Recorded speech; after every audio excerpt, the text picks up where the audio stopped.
I hope they listen to you. Me too. Do you think this will make him relent? No. I truly don't. I don't think he gives a shit whether his people live or die. I think as long as he can stay safe in that big, stupid palace of his, he doesn't really give a shit. But there won't be anyone left to wait on him, and the people that survive, won't they be bitter towards him? What if this kickstarts some sort of revolution? What if he's overthrown? Then we use that distraction to make our great escape. As much as I would love to see the pharaoh usurped, I have not foreseen that happening. You called him the Pharaoh. Yes. Z's right. You never call him the Pharaoh. Z? Oh, it's a little nickname Miriam made up for me. Isn't it cute? Adorable. Yeah. This is the first time you've only referred to him by his title and not his name. Because Ramses is dead to me. That is not Ramses. I mean, maybe he is Ramses, but he's not my Ramses. And I just can't get myself to say Ramses anymore. You just said it 5 times. I had to get it out of my system. Yeah. What made you stop? It's actually kind of funny. When Erin and I were at the palace, I got to meet my nephew. Yes, my nephew. My nephew. I have a nephew. I'm an uncle. Isn't that crazy? He's a cute kid. He's a little asshole just like his dad. He's 7. I can't blame a 7-year-old for being a little asshole. I can. When said 7-year-old calls me a slur. He didn't know what he was saying. He was probably just repeating what he usually hears. Yeah? You're not making his case any better. He just says.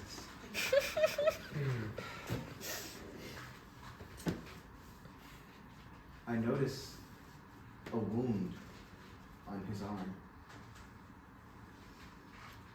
I rip a piece of cloth from my shawl and I tell him to wrap it around his arm, for it will heal him, for it is blessed. Was it blessed? No, of course it wasn't.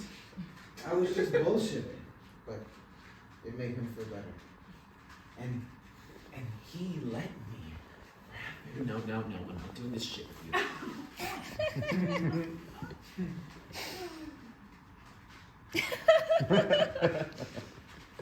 And he let me wrap it around his arm, and I told him that he was a good kid.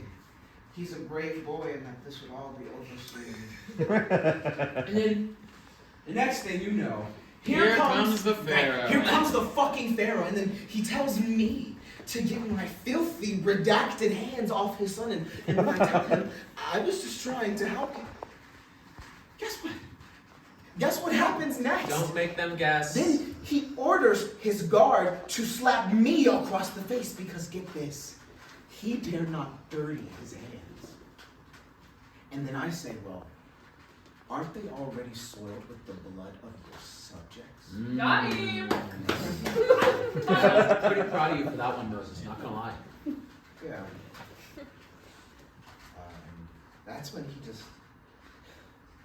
he just goes ballistic. That's when he just calls me a whole laundry list of names, like slurs I've never even heard of before. Slurs I'm pretty sure he just made up on the spot. And I guess that's when I decided that he didn't deserve to be called something as endearing as his name anymore. The Pharaoh has sufficed. How did you make it out alive? I told about the hail. And I may have bullshitted him and told him I can easily release another viper from my mouth. And he believed you.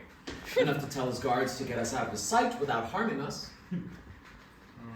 We may have also lied and told him that if he killed us, then Egypt would slip away in a deep, fiery volcano and burn.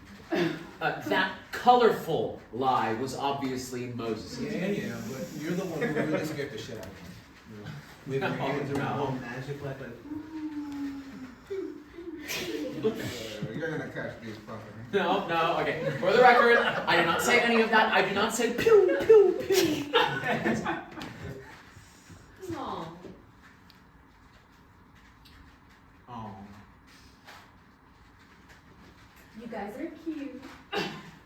cute. We are harbingers of disaster. And destruction. Don't forget all the destruction. Yeah, like single-handedly we have destroyed the most advanced civilization in the world. I wouldn't exactly call it adorable, I would call it fucked up. Majorly fucked up. Yeah. Z's onto something. You've grown closer. Do you, dare I say it, like each other? I've never disliked Erin. I'm just gonna put that out there. He still gets on my last nerves. Really? Yeah. I guess we have fun. So you don't hate me anymore? I never hated you. So you don't actively dislike me anymore? No!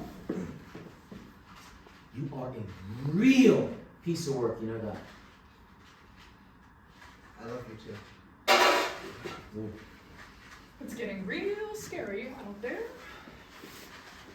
We're safe in here, right, Erin? This house is probably the safest place in the world right now. And Goshen will remain unscathed. And the people of Egypt who stay inside their homes, they too remain safe. You know this? It's what I can hope for. You know what this reminds me of, Erin? What? When we were little and Mom used to make us hide. During the soldier checks? It was a competition for who could be the quietest, you or I, and if we did a good job. Mom would get one of us a treat. It felt heroic, hiding under a pile of laundry with a baby. With you, Moses, pray you didn't cry. What would have happened if you were found? They would have killed him. Mom was smart. She endeared herself to the woman she worked for. She always told me I was a gift. My Egyptian mom, I mean. A blessing. I wonder how she's doing.